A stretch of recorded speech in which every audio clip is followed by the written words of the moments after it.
Let me tell you something. I've watched a lot of grown men cry on television. You have too. It's almost a thing now, isn't it? Cameras find the tears, they zoom in, somebody plays the soft piano, and you sit there at home feeling something.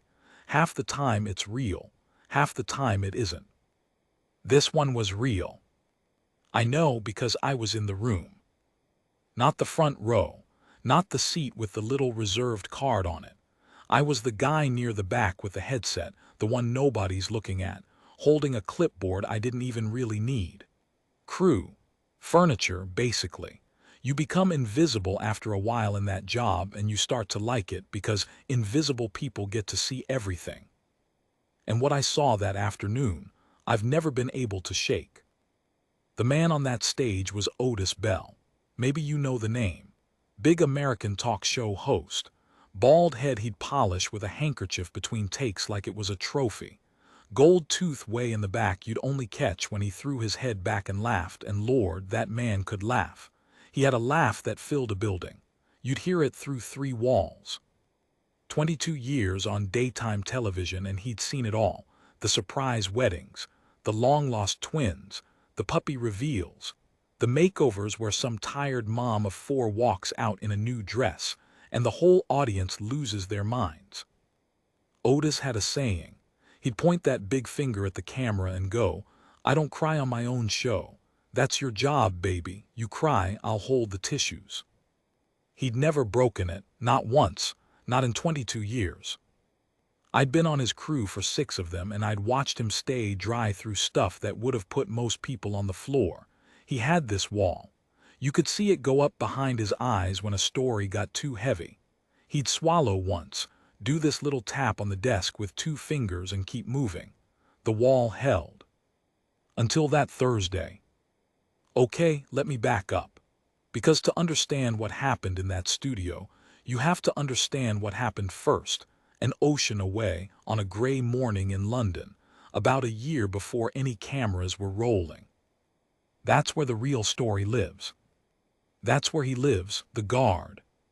His name was Daniel Price. Lance Corporal if you want it proper.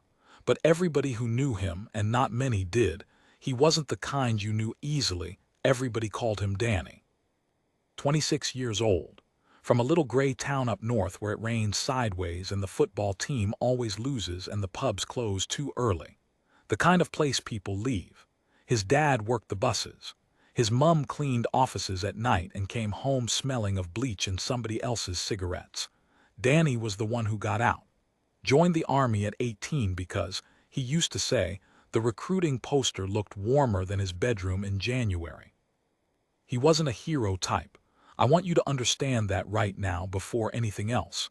He wasn't loud. He wasn't built like a film star.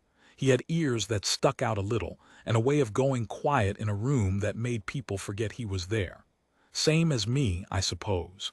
Maybe that's why his story got under my skin the way it did. He ended up on ceremonial duty. The guards.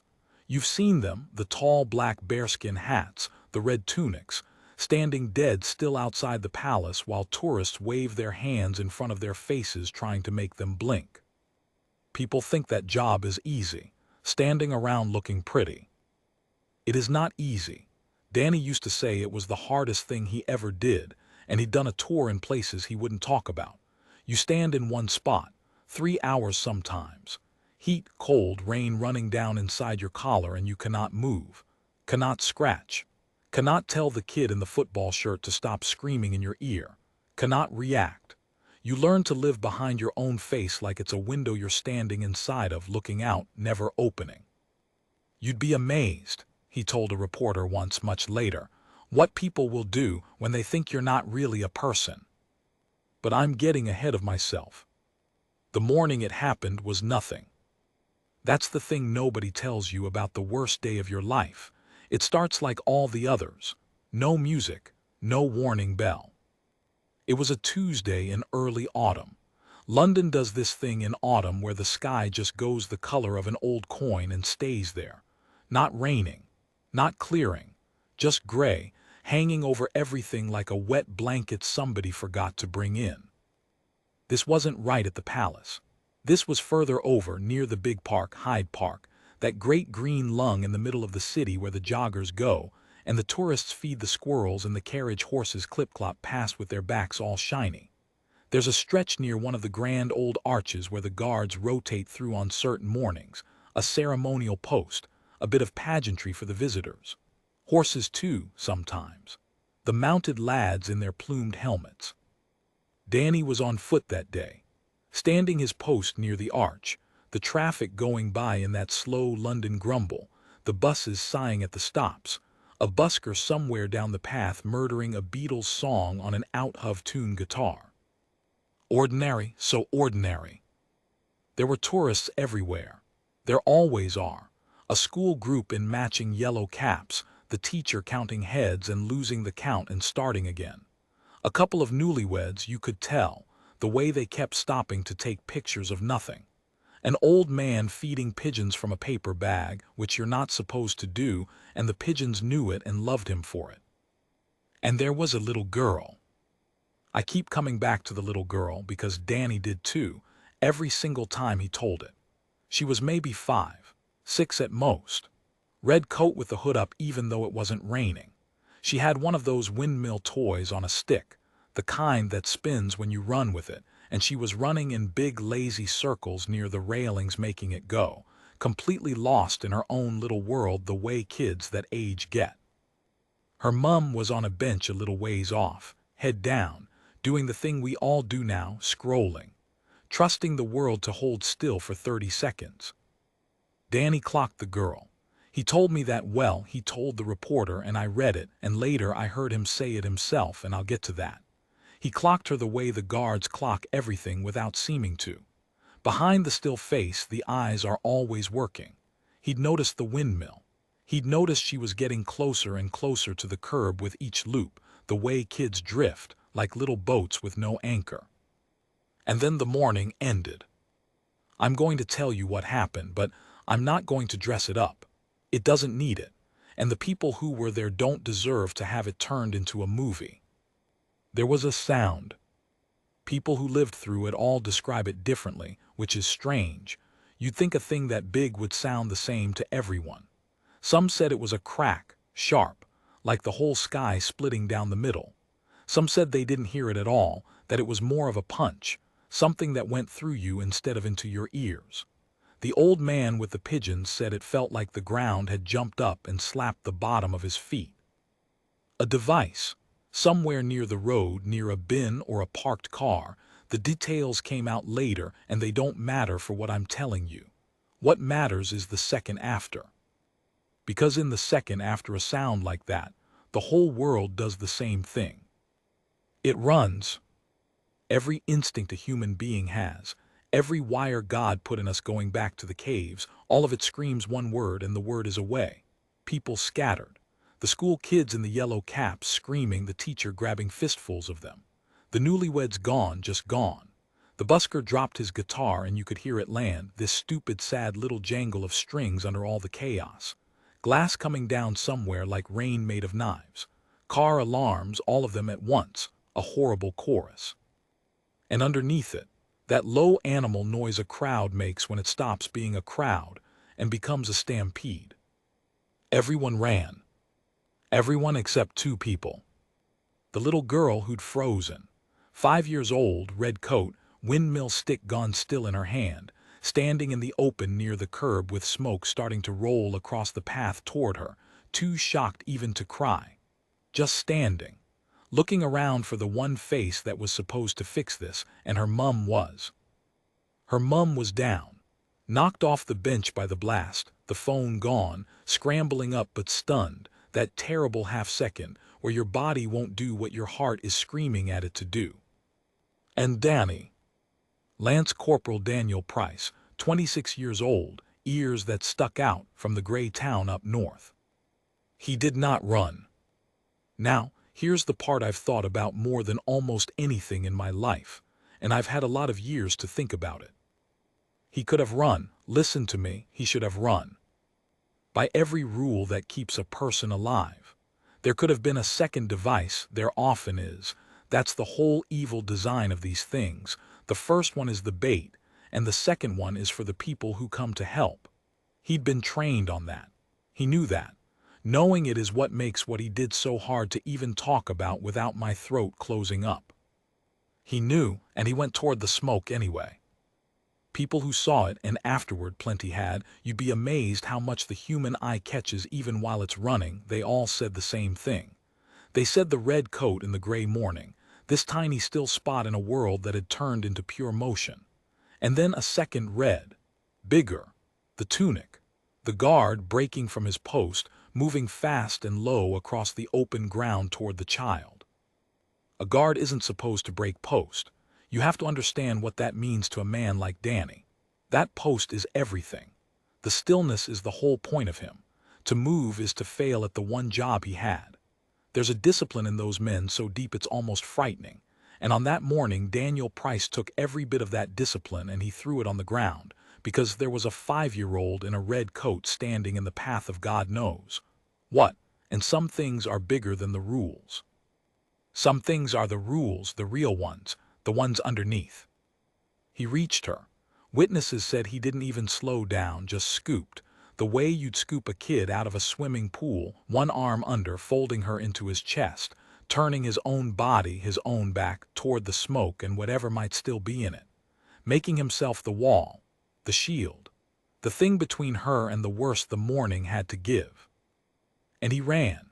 Then he ran, with her, away from the curb, away from the road, up toward the green where the trees were, calling out. Somebody heard him calling, "Where's your mum? Where's your mum, sweetheart? Point to your mum," in this calm, steady voice, like they were just playing a game in the park, like the world wasn't on fire behind them. The mother got there. Of course she got there.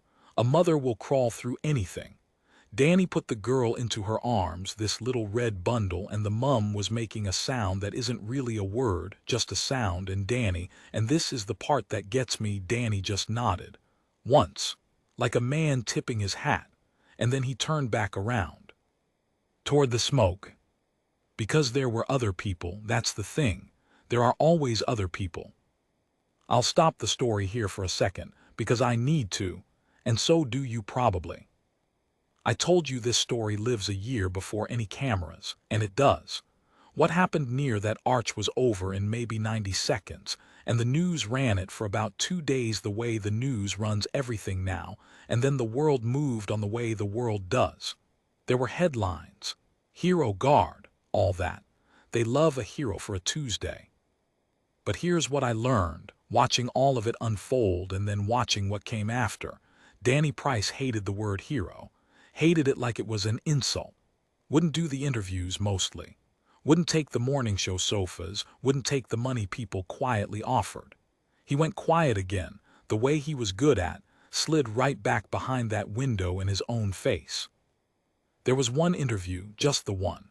A young reporter, local paper, caught him outside the barracks weeks later and she didn't push, she just asked him why. Why didn't he run? And Danny looked at her, and he said the thing. He said, because if I'd run, she'd have stood there alone. And I decided a long time ago that nobody stands alone if I can help it. That's the whole job. That's the only job. The hat and the boots and the standing still, that's just so people know somebody's there. So people know they're not on their own. The day I run, I'm telling every frightened person in that park that they're on their own. And I won't say that. I won't ever say that. That quote went in a little local paper that maybe 4,000 people read. Nobody famous saw it, not yet. It would take a full year, and a strange chain of small, ordinary things, for those words to cross an ocean and land in a television studio in front of a bald man with a gold tooth who'd promised himself he'd never cry. So how does a quote from a 4,000-reader local paper in the north of England end up on Otis Bell's desk in a studio? I'll tell you, because the how matters. It's not magic, it's people. It's always people. It started with a nurse. There was a man hurt that day near the arch, not Danny, another fella, a tourist who'd been close to the road. Hurt bad. And the nurse who looked after him in the weeks after, she got to talking with him, the way you do across a hospital bed at 3 in the morning when neither of you can sleep. And he told her about the guard, about the red coat going toward the smoke. He'd seen it, lying there, before they got to him. He said it was the last clear thing he saw before everything went sideways, and it was the thing he held on to, this picture of a man choosing to stay, and he was certain it was the reason he didn't give up. "If he can run toward it," the man said, "I can hang on through it." The nurse never forgot that. And a year later, that nurse's sister, stay with me, that nurse's sister moved to the States, to America, and got a job. And you want to guess what job? She became a researcher on a daytime talk show. On Otis Bell's daytime talk show. I told you, it's always people. It's the most ordinary, unlikely, beautiful chain you ever saw, and not one link in it was planned. Her name was Priya, the researcher. Sharp as anything, 28, ran on coffee and 4 hours of sleep like the rest of us. Her whole job was finding stories. Real ones. The show had a segment, you've seen 100 versions of it on 100 shows, where they'd surprise an everyday hero, fly them in, put them on the sofa, give them a moment. It could be cheesy. A lot of the time it was cheesy, and we all knew it, and Otis knew it best of all, and there was a part of him, I think, that was tired of the cheese after 22 years. Priya had been pitching the guard story for months. Months, and every time somebody upstairs killed it. Too foreign, they said. American audiences won't connect. He won't even come, they said. He's turned down everyone. There's no footage, they said, and there wasn't, not good footage, just shaky phone stuff and a lot of smoke. Where's the moment? The producers kept asking her. Where's the cry? Give me the cry. And Priya, God love her, kept saying the same thing back. The cry isn't in the footage. The cry's in what he said. Just let me read you what he said. They wouldn't let her. Until the day everything changed, which, and this is true, this is exactly how dumb and human and perfect it was, happened because of a sandwich. So, the sandwich. I know how that sounds. The biggest, most important thing that ever happened on that show, and it turned on a sandwich. But that's how it goes, isn't it? You wait your whole life for the dramatic moment, the big door swinging open, the violins, and instead some tiny stupid thing happens in a hallway and everything changes, and you don't even know it's changing while it's happening. Here's how it went. There was a man named Gerald. Gerald ran the show. Executive producer, which is a fancy way of saying everybody was afraid of him. Big man, expensive shoes, never smiled before noon. He was the one who'd been killing Priya's guard story for months. Too foreign. No footage. Where's the cry? Gerald talked in those little chopped sentences that men use when they want you to know your time is more expensive than your idea. And Gerald had a thing about his lunch. Every day, 12:45, the same sandwich from the same place down the street. Turkey, no mayo, the bread toasted just so. It was a whole production. An intern's entire career could rise or fall on that sandwich. And on this particular Thursday, a year near enough after the morning near the arch, the sandwich place was closed. Burst pipe. Flood. Sign on the door. So the intern panicked and grabbed something from the only other place open and brought it back wrong. And Gerald, I am not exaggerating, Gerald sat down at the big table in the conference room and looked at this wrong sandwich like it had personally insulted his mother. And Priya was in that room. She'd been in that room for a different meeting, some scheduling thing, totally unrelated. She just happened to be sitting there with her laptop when Gerald walked in, fuming about Turkey. And everybody went quiet, the way you do when the boss is in a mood. Nobody wanted to be the next thing he was annoyed at. And Priya, and she told me this herself later, with this look on her face like she still couldn't believe she'd done it, Priya thought, he's already in a bad mood. I've got nothing to lose. So while Gerald was sitting there hatting his sandwich, she just started reading. Out loud, to nobody in particular, like she was reading to herself, but a bit too loud on purpose. She read Danny's words. The whole quote, the one from the little local paper that 4,000 people saw. Because if I'd run, she'd have stood there alone. And I decided a long time ago that nobody stands alone if I can help it. All of it, her voice didn't even shake. She just read it to a room full of people staring at a sandwich. And when she finished, there was this silence. Not the awkward kind, the other kind. The kind that has weight to it that presses down on a room. Gerald put the sandwich down. He didn't say anything for a second. Then he said, and these are the exact words, because everybody who was there has repeated them about 1,000 times since, he said.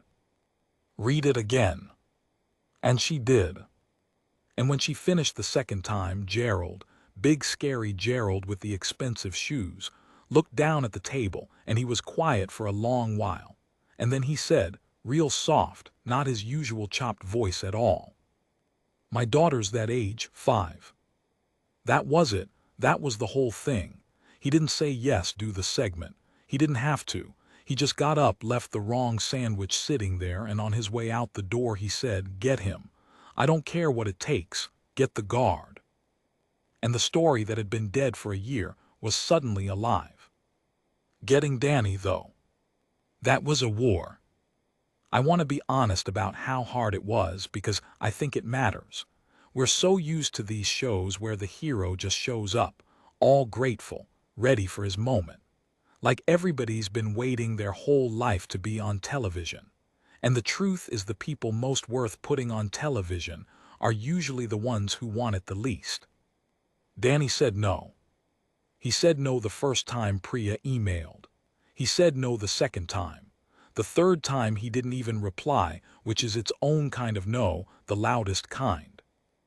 The barracks had a press office, and the press office had basically a stamp that said no that they used on anything to do with him.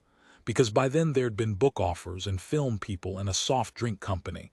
I swear to God, a soft drink company wanted him to stand in an ad and not move while people did things around him.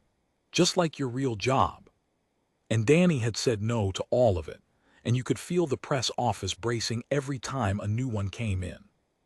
Priya didn't do what the others did, though. That's why it worked. The others led with the show, the fame, the flight, the hotel, the audience, the moment. We want to honor you. Danny heard honor you, and what he understood was stand still and let people look at you, which was a thing he already did for a living and got no joy from. Priya led with the man in the hospital bed. She didn't even pitch the segment. Her fourth message, and she'd basically given up, she told me. She sent it the way you send a message you don't expect answered. She just told him about the tourist, the hurt man, the one her sister's friend the nurse had cared for.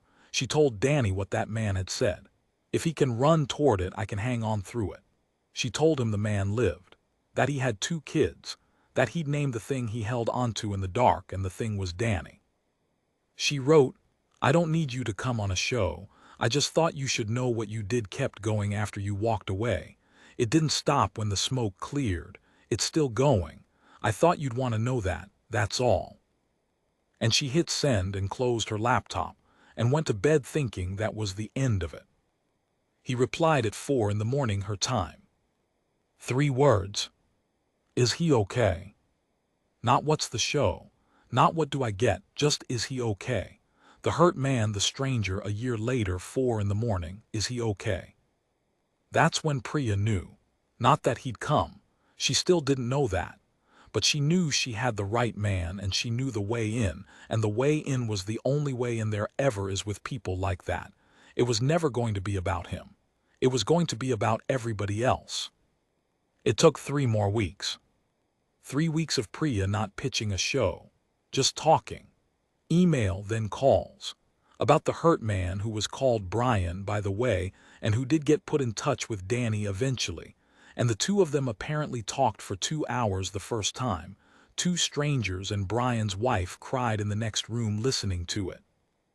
And slowly, the real reason Danny had been saying no came out. It wasn't shyness. It wasn't humility, not really, though he had that too. It was guilt. This is the part that knocked me flat when I learned it. Daniel Price, the man who ran toward the smoke, carried this thing around that he didn't think he'd done enough. Because, and you have to understand the morning to understand this, he got the little girl. He got her to her mum. And then he turned back, like I told you, toward the smoke, toward the other people. And he helped. He pulled at least 2 more out, that's documented, 2 grown people he half carried away from the road. But he didn't get everyone. Nobody could have. The thing that happened that morning was bigger than one man with 2 arms. But Danny didn't carry it like a man who'd saved 4 people. He carried it like a man who'd lost the ones he couldn't reach. And every time somebody called him a hero, every headline, every soft drink ad, to him it felt like a lie, like getting a medal for a battle you feel you lost.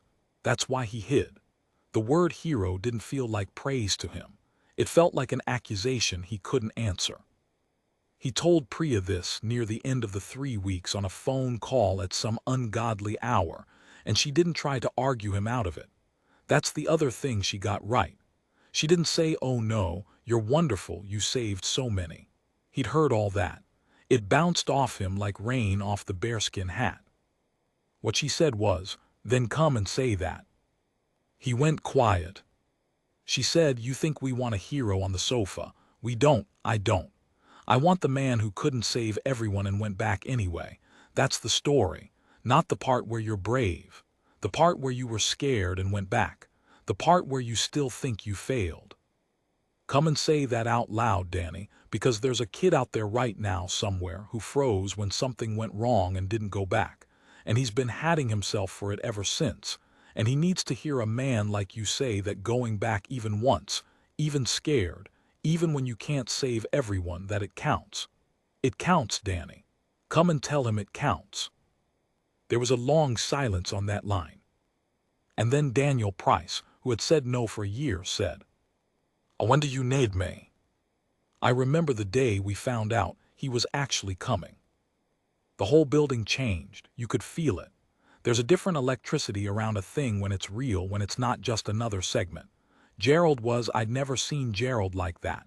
He came down to the floor, which he never did, expensive shoes and all, and he walked the set himself, looking at the chairs, the lights, the distance between the sofa and Otis's desk. He moved the guest chair himself, 6 inches, closer to Otis. Didn't explain why. Just moved it and stood back and looked at it and nodded. Here's the thing nobody had figured out yet, though. Otis didn't know the whole story. That sounds insane, I know. The host didn't know. But that was how the show did its big surprise segments. They kept the host a little bit in the dark on purpose so his reaction would be real. Otis knew there'd be a guard. He knew there'd been an incident in London. He'd been given the bones of it, the bomb, the little girl, the red coat, hero, guard. He'd read the same 2-day headlines everybody read a year ago, and to him this was, I think, going to be another one of those. A nice one. A feel-good one. Brave man, lovely story, let's give him a hand, folks. He'd done 100 of them. What Otis did not know was the quote. He didn't know about Brian in the hospital. He didn't know about the guilt. He didn't know that Danny didn't think he was a hero. Nobody had told him the deep part, the real part, the part that lived underneath the headlines. Priya had wanted to. She'd fought to brief him properly. And Gerald, and I think this was the smartest, coldest, most beautiful call Gerald ever made, Gerald said no. Gerald said, "If Otis knows, he'll be ready. I don't want him ready. I want him exactly as unready as the rest of us were." So they protected the surprise. From the audience, sure, but mostly it turned out from Otis himself. The morning of the tapping, Danny arrived early. I saw him come in. I'll never forget it. I don't know what I was expecting. Somebody bigger, I think. We'd all built him up in our heads for weeks. And in walks this quiet bloke in a plain dark suit that didn't quite fit right across the shoulders, ears sticking out a little, looking at the floor, looking at the lights like they might bite him. He had this way of making himself smaller in a room. You'd never have picked him out of a crowd. You'd never have guessed. He shook everyone's hand. Said thank you about 40 times for things nobody had done for him yet. When Priya hugged him, and she did, she just walked straight up and hugged him, this researcher who'd spent a year of her life on him. He stood there stiff for a second and then sort of folded, just a little, like something let go in his back that had been clenched for a long time. They put him in the green room, gave him water he didn't drink. The makeup lady dabbed at his face and he apologized to her for the trouble, for the bother. He kept asking if Brian was okay. Brian, the hurt man, over and over like a man checking a door he'd already locked. And he's doing all right, you're sure? And his kids? He'd brought something. I didn't know what yet. A folded piece of paper in his inside jacket pocket. I saw him touch it about 20 times the way you touch a thing to make sure it's still there. Pat the chest, still there. Pat the chest, still there. I didn't know what was on that paper. None of us did. And then it was time. You've never felt anything like the few minutes before a show like that goes. The audience filing in, not knowing what they're about to see. The lights coming up hot. The floor manager with her hand in the air, counting it down on her fingers. 5, 4. The band, we had a little band leaning into it. Otis bouncing on his heels behind the curtain, rolling his shoulders, doing the little thing he did, polishing the bald head with the handkerchief one last time and tucking it away. 3, 2. That gold tooth catching the light when he grinned. You ready? The floor manager mouthed at him. And Otis Bell did what he always did. He pointed that big finger at her and he grinned and he said the line. The line he'd said for 22 years. The line he'd never once broken. I don't cry on my own show, baby. That's your job. She laughed. Everybody near the curtain laughed. 1. And the music came up, and the curtain went, and out walked Otis Bell into the lights and the love and the applause, that big laugh already rolling out of him. 22 years of it, dry-eyed and bulletproof, with absolutely no idea, none, that in about 11 minutes a quiet man from a gray town up north was going to reach into his jacket, unfold a piece of paper, and break that wall right down to the ground. I was at the back, headset on, clipboard I didn't need. I had the best seat in the house. Danny walked out into the lights. You have to picture it. The band's going. The audience is up on its feet because the audience is always up on its feet. That's the deal. The warm-up guy gets them there before the cameras even roll. And out from behind the curtain comes this quiet bloke in the suit that doesn't quite fit, blinking against the lights, one hand half raised like he wasn't sure whether he was supposed to wave or apologize. He didn't smile much. He gave this small nod to the room. And the strange thing, I've seen 1,000 guests walk out onto that floor, the strange thing was how the applause changed when people got a proper look at him. It started as the usual roar and then it sort of softened, got warmer and quieter at the same time because they could see it. Even from the cheap seats they could see he didn't want to be there, and somehow that made them want him there more. People can smell the real thing. They go quiet for it. Otis came around the desk to meet him. Big warm Otis, hand out that grin, the gold tooth. There he is. There he is. Come here, come here. And he shook Danny's hand with both of his, the way he did, swallowing it up, and steered him to the chair, the one Gerald had moved 6 inches closer, and got him sat down, and the room finally let them be. And then they did the easy version. The version Otis knew. The version everybody'd read a year ago. Otis walked him through it, gentle, professional, 22 years of knowing exactly how to do this. Tell us about that morning. What were you doing? Where were you standing? And Danny told it plain, no drama, the gray sky and the busker and the school kids in the yellow caps, the little girl in the red coat with the windmill, the sound, the running. And Otis did his bit, the little gasps in the right places, the hand on the chest. And you, now everybody's running the other way, and you go toward it. And the audience does its ah, and it was good. It was a good segment. It would have made a nice clip. Brave man, lovely story, give him a hand, folks. We were maybe 9 minutes in. It was almost over. It was going to be fine. And then Otis went off the page. I knew it the second it happened because I'm watching the rundown on my little screen and I see we're past the last scripted beat and Otis is still talking. He'd put the cards down on the desk. He does that sometimes when something's got hold of him. He leaned in, elbows on knees. Close to Danny now, real close, 2 men in a pool of light and the cameras pulled in tight without anybody telling them to. And Otis asked the question nobody had briefed him to ask. The one Gerald had been so careful to leave out. He said, Danny, let me ask you something. Pause. You got that little girl, you got her back to her mama, you said, and then you turned around and went back into it a second time. He's shaking his head slow. Most men, you do the one thing, the brave thing, that's it, that's your whole life, you spend the rest of it telling that story. But you turned around and went back. He spread his hands. What does that feel like when you turn back around? What's in a man's head right then? And the room went still.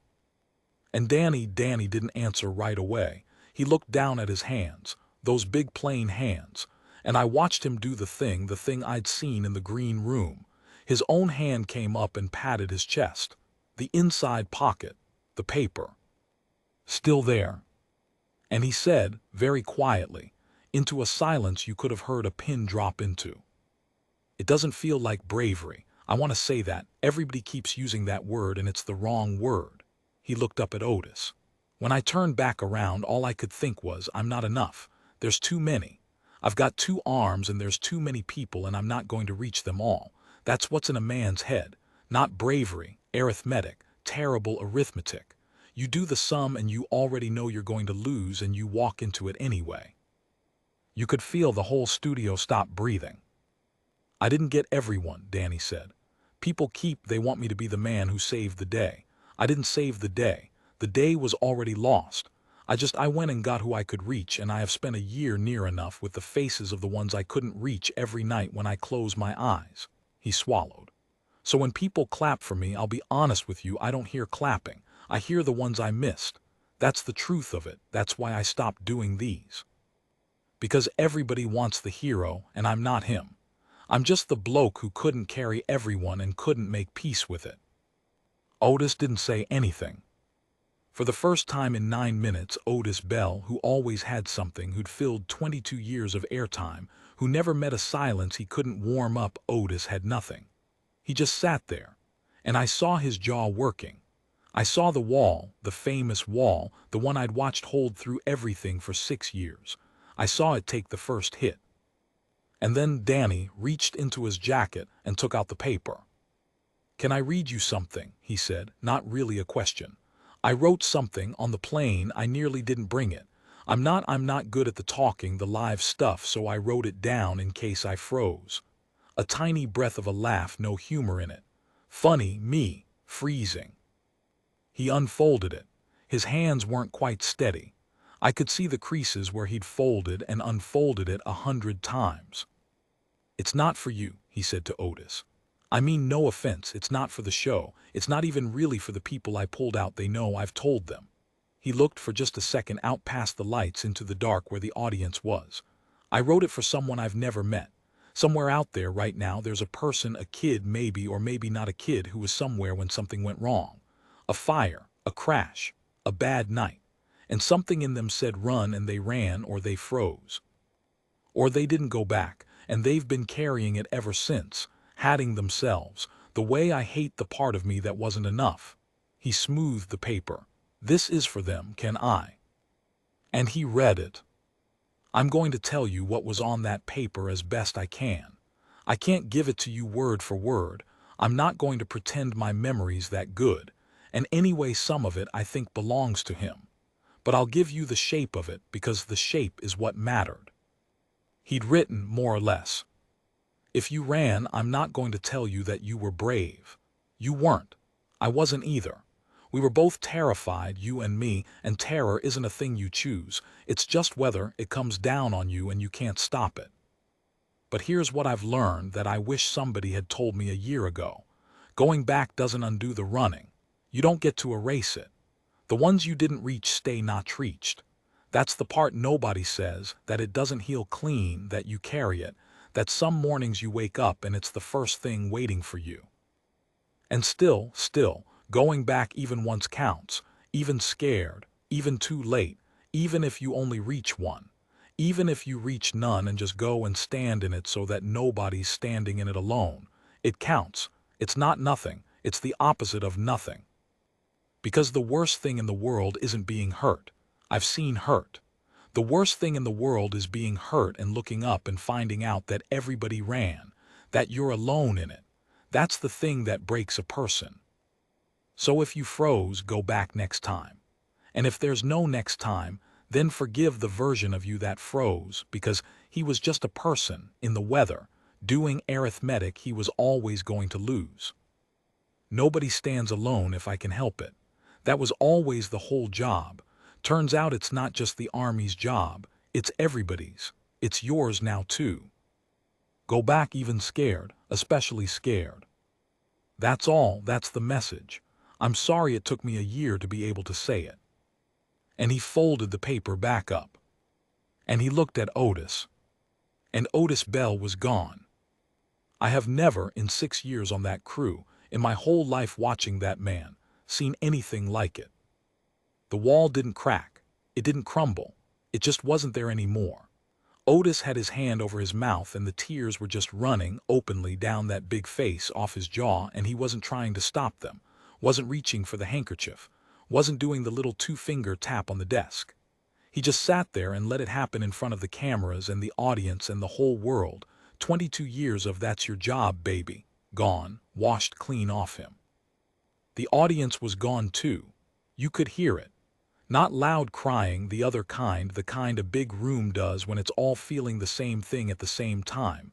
This low, broken sound, sniffs and breaths, and somebody somewhere just openly sobbing. Otis tried to talk. He got out and his voice just went, cracked right in half, and he put his hand up. "Give me a second," and the audience actually applauded that, applauded him needing a second, this warm, helpless wave of it. He took his second. He wiped his face with the back of his hand like a kid would, and when he could finally talk, his voice all wrecked and low, he didn't do a host thing. He didn't do a single host thing. He looked at Danny and he said, "My daddy ran." The room went so quiet. When I was a boy, there was a fire our building, and my daddy got me and my sister out, and he went back for the man next door. Old man couldn't walk good. And he didn't. Otis started again. He didn't get him out. The old man died and my daddy lived, and my daddy he was never the same man. He thought he failed. He carried it till the day he died, that he failed, that he wasn't enough. The tears came again. He let them. And I have spent my whole life, son, my whole life on this stage making other people cry, and never me, because I think somewhere I decided crying was failing too. And you just told my daddy something I couldn't tell him. He went back. It counted. Oh my God, it counted. And he reached out and grabbed Danny's hand, both his hands around it again, and the two of them just sat there, this American and this Englishman, two men who'd never met before that morning, holding on in the lights while a whole studio came apart around them. But that's not the end. Because Danny did the thing nobody expected, the thing I still can't talk about without stopping. While Otis was wiping his face, while the band leader was looking around like, do we play something? Do we not? Danny stood up. And he turned away from Otis, toward the audience, toward the dark past the lights. And he said into the room, "She's here, isn't she?" Nobody had told him. I want to be clear about that. Gerald's surprise, the surprise inside the surprise, the one they'd kept even from me until that morning, was that they'd found the little girl in the red coat, a year older now, 6, and her mum. They'd flown them in. They were sitting in the 3rd row in the dark, and Danny had not been told, could not have been told, and yet he stood up and turned around like he could feel them in the room. And the lights came up over the audience, slow. And there she was, standing up in the 3rd row, this little girl, 6 years old, and I don't know who thought of it, I'll never know, but somebody had. She was wearing a red coat, a new one, a little red coat, and she was looking at the big man in the suit that didn't fit, the man she maybe didn't even properly remember, because she'd been 5 and it had been 90 seconds of the worst morning of the world. And Danny, Lance Corporal Daniel Price, who hated the word hero, who turned down the soft drink ad, who carried the faces of the ones he didn't reach. Danny didn't go to her like a hero. He didn't sweep her up for the cameras. He didn't do the moment. He got down. Right there on the studio floor, this big quiet man got down on one knee, so he'd be small, so he'd be her size, so she wouldn't have to look up, and he held the paper out to her. The folded paper, the message. And the mics caught it. They caught what he said, just to her, quiet like there was nobody else in the world. He said, I kept this one safe for you. The morning I couldn't keep everyone safe, I kept you. And I've been so sad about the ones I lost that I forgot for a whole year that I never lost you. You're the proof. You're my proof that going back counts. He pressed the paper gently into her small hands. When you're bigger and somebody tells you the world is full of people who run, you show them this. You tell them you knew a man who went back, and then you go back for somebody. That's how I get paid. That's the only way you can ever pay me. Deal. And the little girl, 6 years old in her red coat, looked at this folded-up piece of paper and looked at the strange, kind man on his knee. And she did the thing kids do, the thing that breaks you. She just nodded, very serious, like she understood exactly, like it was the most important promise of her life. And then she hugged him. And the whole place just lost it. Otis had given up entirely by then. He was just openly weeping with his face in his hands. The audience was on its feet, all of them, soaked, roaring and crying at the same time. Priya, my Priya, the researcher, the one who'd spent a year and read a quote to a man eating the wrong sandwich. She was at the side of the set with both hands over her mouth and tears just pouring. Even Gerald. I looked over at Gerald, big scary Gerald with the expensive shoes. And Gerald was crying, and he wasn't hiding it. He was just standing there at the edge of the dark with his arms crossed and tears running down, and this look on his face like a man watching the best thing he would ever make. And me at the back, headset on, clipboard I didn't need. I'm not too proud to tell you. I lost it too. They never aired the whole thing the way it happened. You know that if you saw the clip they cut it down. They had to for time, for the family's privacy. The little girl's mum asked them to be careful with her and they were. They did right by her.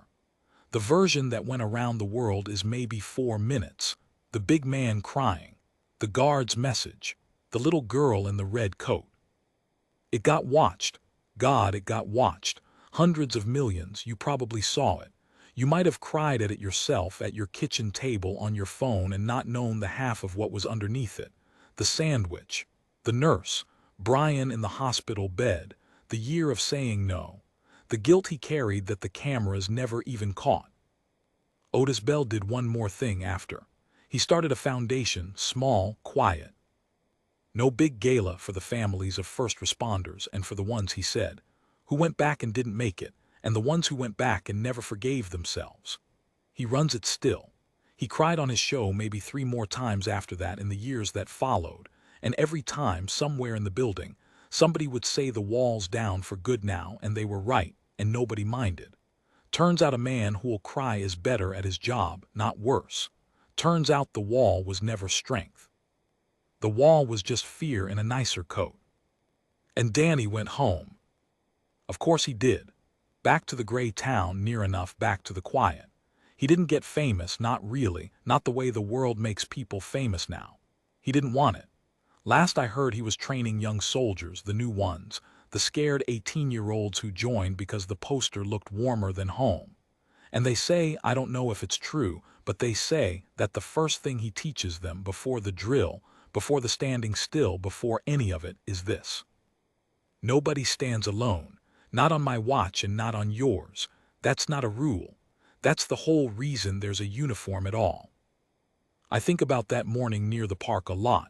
The gray sky, the windmill toy, the 90 seconds that decided everything. And I think about how the whole world ran one way, and one man ran the other. We spend so much of our lives running the safe way. Away, I do it, you do it. It's not weakness, it's just the weather, like he said, it comes down on you and you can't help it. But every now and then, a person turns around and goes back into the thing everyone else is fleeing. Not because they're not scared, but because somebody's in there alone, and they decided, long ago, that nobody stays alone if they can help it. And when that happens, even a bald man with a gold tooth who swore for 22 years that he'd never cry, even he finds out there are some things the wall was never going to be able to hold. Go back even scared. Especially scared. That's the whole story.